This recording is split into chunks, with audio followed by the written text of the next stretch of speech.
ప్రజలందరూ కూడా మేము తింటున్నాం, పడుకుంటున్నాం, తెల్లవారులేసి మా పని మేము చేసుకుంటున్నాం అని చెప్పి ఒకే ఒక భావంతో తన యొక్క జీవితాన్ని గడిపేస్తున్నాం.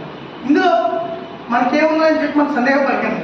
రాబోయే రోజుల్లో ఒక మనిషి ఇప్పుడు లీటర్ వాటర్ బాటిల్ మనం 20 రూపాయలు పెట్టుకుంటున్నాం, కానీ 200 పెట్టుకున్నా కూడా లీటర్ వాటర్ బాటిల్ దొరకదంటే ఇందులో సందేహమా? నిజమే.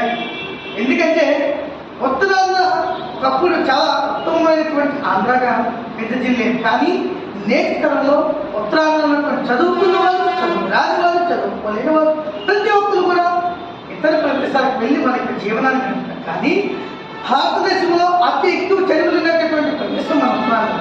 కాబట్టి ఇటువంటి నీటి శాతం ఎక్కువ ఉన్నటువంటి ఈ యొక్క ఉత్తరాంధ్రాన్ని మనం నీటిని రక్షించుకోలేని తరుణంలో రాబోయే రోజుల్లో వలసలు వెళ్తే ఇంకెక్కడికి వెళ్ళి బతుకుతాం?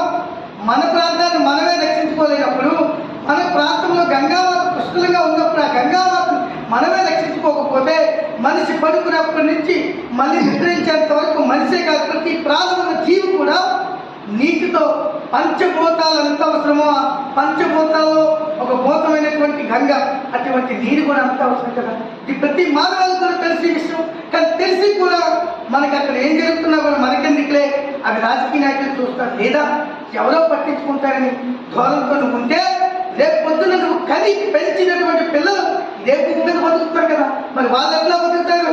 కాబట్టి నువ్వు చనిపోతావు, తర్వాత వాళ్ళకి నీరెట్లా తాగడానికి, వాళ్ళు బట్టలకు కూడా నీరెట్లా, వాళ్ళు పెంచుకునే పెంపుడు జంతువులు కానీ పక్షులు కానీ నీరెట్లా, మరి వాళ్ళు తింటున్న తిండే వీటికి పండించే పంట ఎట్లా?